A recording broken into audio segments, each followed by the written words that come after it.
welcome to my first episode of 2024. I have had a very busy and hectic end of 2023 and beginning of 2024. I moved across multiple states, I got a new job assignment, and then I got sick for like a week and a half. And so I feel a whole lot better and I'm finally happy that I get to jump back into things, into my knitting and my YouTube. So grab your coffee, grab your tea, grab your fiber arts crafts, and let's get started. Okay, so we have a little bit of catching up to do because my last video was, I think, in November or like the very beginning of December of last year. So I never did a video on my dad's Christmas gift. So I'm just gonna kind of do a little backstory.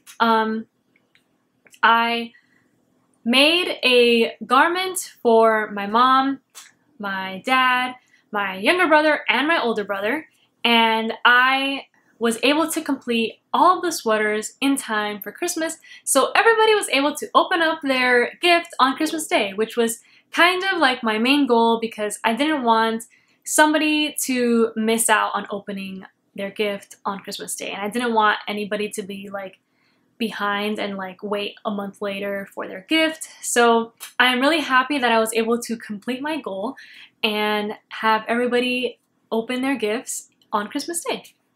So the sweater that I made for my dad was the single malt sweater, and I changed it so that my older brother's single malt sweater wasn't like, they weren't the same, there was just some variety.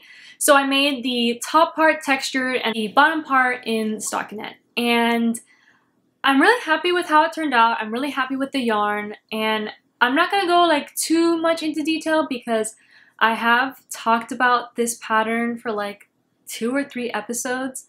So if you are new, go ahead and check out those previous episodes because I go into a lot more detail on the pattern than I will be like today.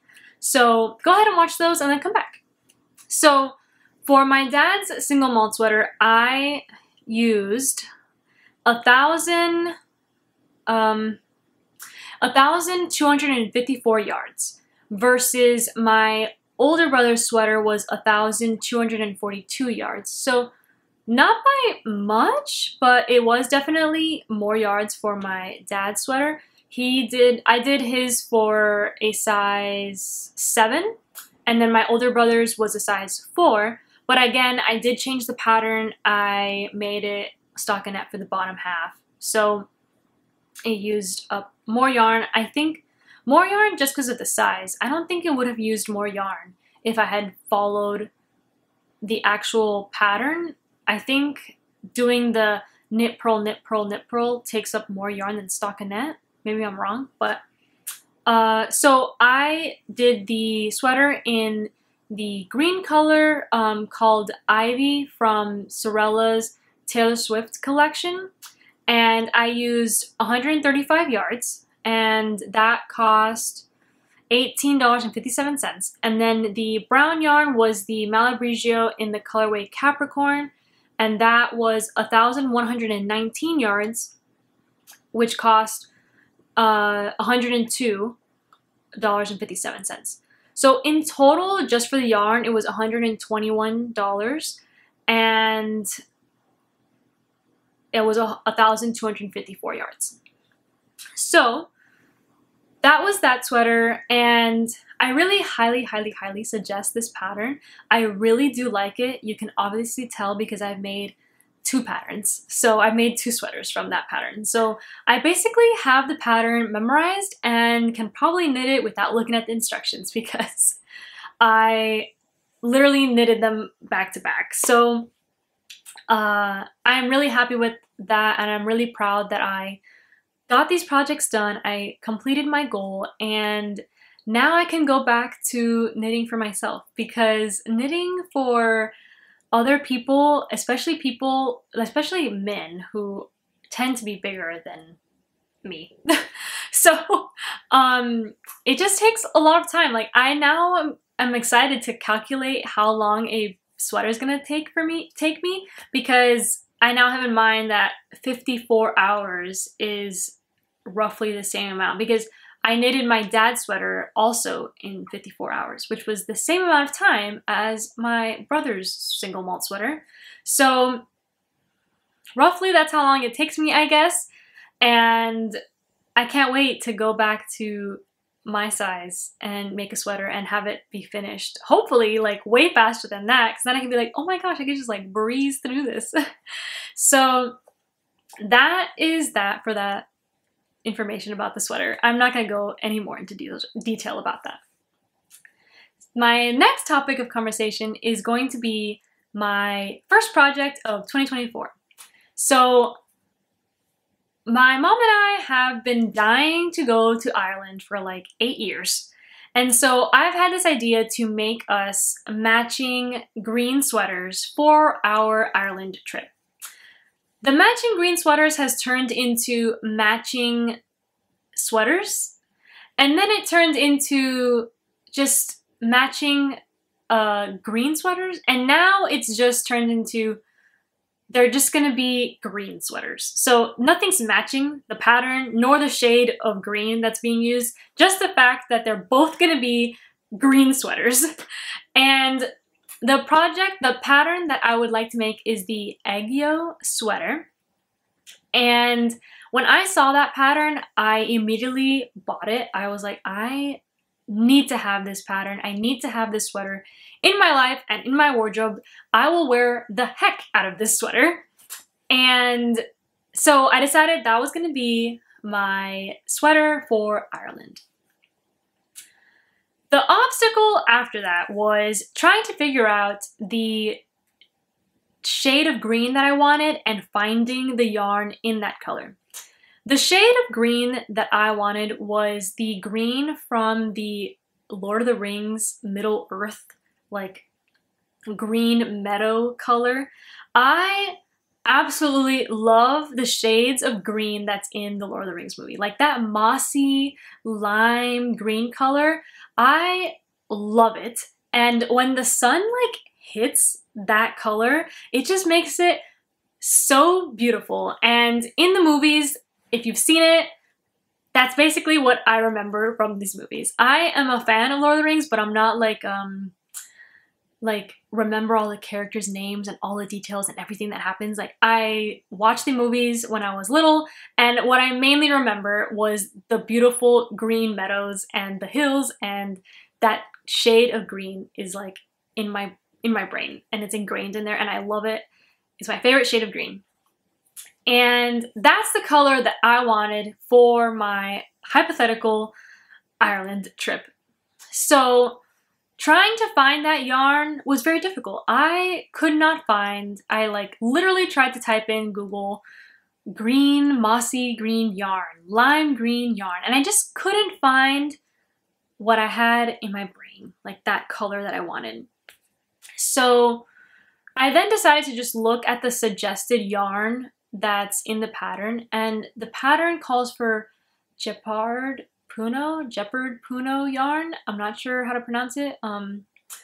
That's the yarn that it suggested, and when I was scrolling to look at the colors to find a green color, I found instead a soft lilac color and absolutely fell in love and thought, you know, I think this will be better, because the other obstacle that I had was that I kept looking at the pattern, the Aegyo sweater, and thinking, I'm not sure that I would like this sweater if it was in that green color. Like I had in my head, okay, I know that I want a green sweater, and I know that I like this pattern, but thinking about them combined, I just wasn't 100% sure about that idea. I didn't want to, I just felt like I wouldn't wear the sweater or wouldn't really like enjoy that sweater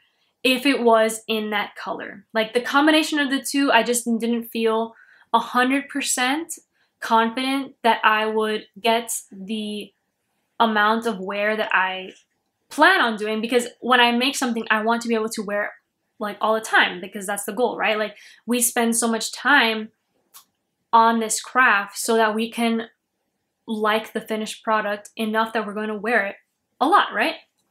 So I was afraid that if I made that sweater in that green color, that I wouldn't actually like the combination as much, and then I wouldn't wear it as much. So when I saw the soft lilac color, I thought, oh man, this is so much better. Like that is a perfect match. It's as if that color of yarn is like made to be for that pattern. Like that's how I felt when I saw the color online. I was like, this is like a match made in heaven. Like this is perfect. And so I decided to just change the plan, and I'm now gonna make the Aegyo sweater in that soft lilac color whenever I get the chance to do that, because I knew that I wanted, for my Ireland trip, I wanted a green sweater. So I then decided that I was going to find a different pattern and continue looking for that shade of green that I knew that I wanted. So I ended up picking the Arctic Light sweater, and after changing the pattern like 2 days later, I found the yarn that I wanted, like the color, the exact shade that I wanted. And so let me show you the yarn. Okay, so the yarn is from Ruby and Rose's yarn, and this is it. This is the color Cedar from her Timeless Cozy Christmas collection. And this is the Rose Worsted. And this here is the Delicate Rose base. And I am really hoping that this combination is going to give me that exact shade that I have in my mind.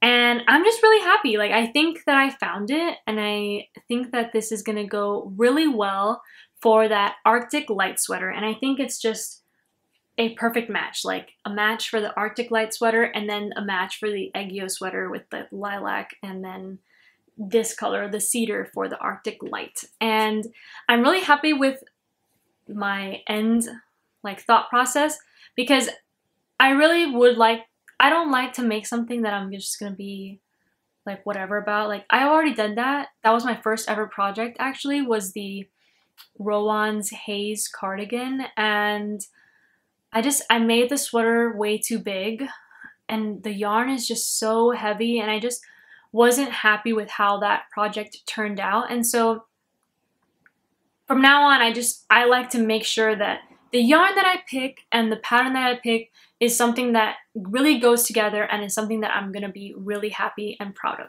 So I believe that my choice of changing patterns and finding the yarn, the color that I want, and matching it with the pattern that I want was a better decision, and I think I'm gonna really like it for my hypothetical Ireland trip with my mom. So the next yarn that I'm gonna talk about is a yarn from Pasley Knits, and it is part of her book club collection, like yarn book club collection. So I guess she's doing something for this year of 2024 where she's gonna do yarn based off of her favorite books. I think it's like 12 books, 12 of her favorite books. So I have been reading the A Court of Thorns and Roses, and I've read the second book, A Court of Mist and Fury, and I have really fallen in love with this series. If you have not read this series and you're into fantasy and romance, this is definitely, like, I'm sure that you've seen the hype, and if you're like me sometimes, books that get a lot of hype, you're kind of like, is it really worth it?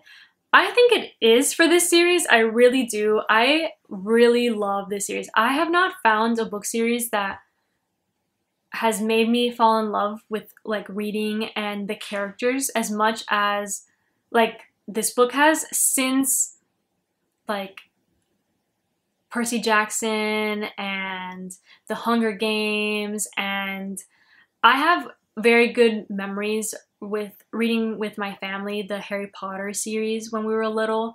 And so I just haven't found that until this series. So if you've been in a rut with reading or just haven't found something, try this series out.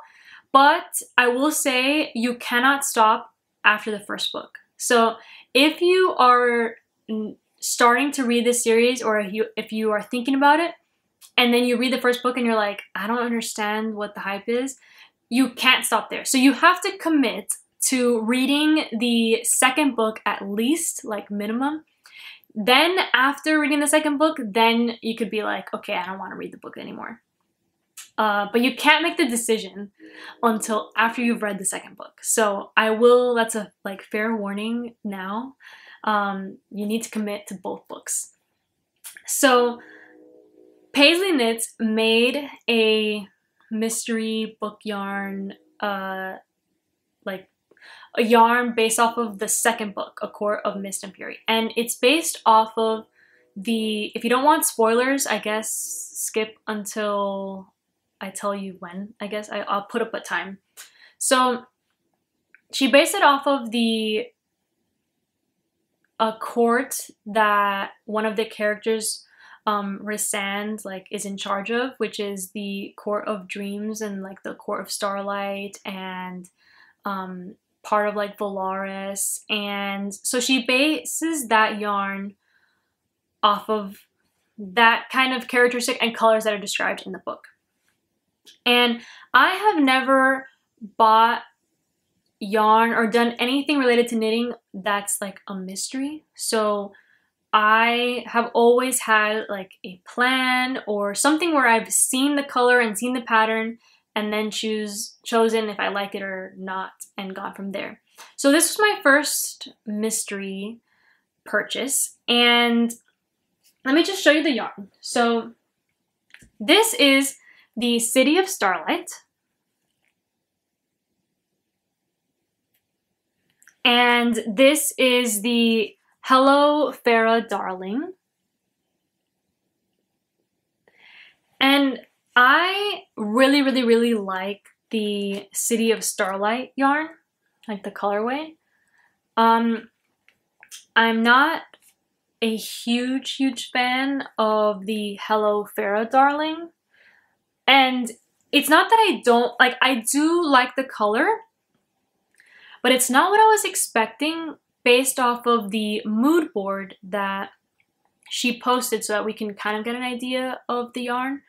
So the thing with a mystery, I guess, is that obviously you're not going to know what you're going to get. And so I decided that I was going to get 2 of them because I wasn't sure, like 2 different ones, because I thought, well, what if I pick 2 of the same ones and then I don't like it? Like, then what do I do? So I decided to do one like tonal and one very variegated yarn. And I really love this one. Like, I think this matches the exact mood that is part of the A Court of Starlight and Valaris and just like Rysand in general. This pink though is that if I were to see this at the store, like if I were to visually see this, I don't think I would have picked this yarn. I would have just bought like multiple of this one. So I don't think I'm going to do any more, like purchase any more mystery anythings. My mom has been into like mystery shawls and cowls and things like that. I don't like the idea of that, because if I'm gonna spend 20+ hours on a project, I want to know what it is that I'm making, and I don't want to put my time and effort in making something that in the end result, I don't know how it's gonna come out, and then when I do see it come out, I'm like, there's the potential of not liking it. So I don't think I'm gonna do another mystery anything. I mean, if I'm gonna purchase something, I'm spending my money on something that I want to like make sure that I'm gonna really like. And so I do like the yarns. and I do really like this one. I'm just not a fan so much on this one. And I don't know if that's because I just don't know what to do with it yet. I'm also someone that knits mainly sweaters or like bigger projects. I haven't knitted a lot of like hats or scarves or something that will just require like one skein. So because I like to plan, every purchase that I've made has been with the idea that I know what I'm gonna do with it. I may not know exactly the pattern, but that is the majority. Majority of the time, I have a pattern in mind, and then I find the yarn, and then I purchase it, and I know that I'm gonna make this pattern with this yarn. If I don't have a pattern, I still have an idea like, okay, I'm gonna use this yarn for a sock, or I'm gonna use this yarn for a hat. So majority of the purchase that I made with yarn has been where I know what I'm gonna do with it. There's only been, I think, like 1 or 2 purchases where I really fell in love with the yarn. I just don't know what I'm gonna make with it yet, but I know that I'm gonna use it. For this scenario, I didn't know at all what the yarn was gonna look like, and I don't have a plan, and I don't know what I'm gonna make with it. So I like the yarn. The yarn is very pretty. I just don't know what to do with it. And so I think that kind of, I just don't like that. I don't like that feeling because I feel like I should purchase something when I know what I'm gonna do with it, because if not, the yarn is just kind of like sitting there and I look at it and I'm like, what do I do with you? You know? So that's the only thing with the mystery thing. I have seen her other yarns from Pasley Knit and am absolutely obsessed with her Fiji, Mount Fiji yarn that she has. And I absolutely love it. And I love a lot of her colorways that are related to her Greek mythology collection. So I really do like her yarns. I just didn't like the mystery about it. And that's just like on me, right? Like I obviously knew when I was going to purchase this that I didn't know what the colors were going to be. And so that is just a lesson learned for myself. Like now I know 100% that I don't like the fact that I don't know what I am purchasing. So I wish that I had known that the yarn was going to look like this, because then I would have just bought like more of this one. Because I really like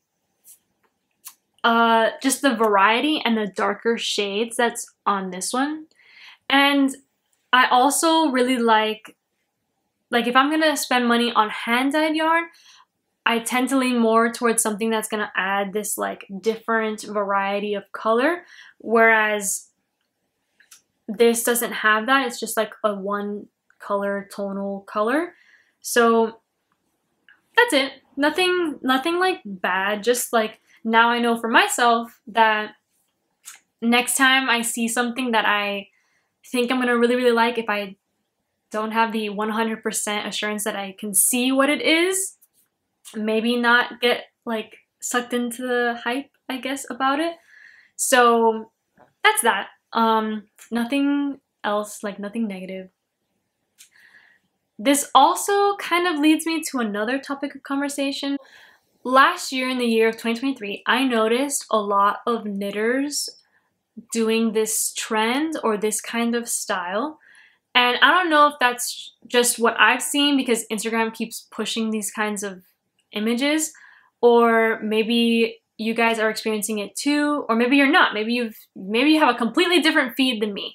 But mine seems to show me a lot of knitters using neutral colored yarn for their projects.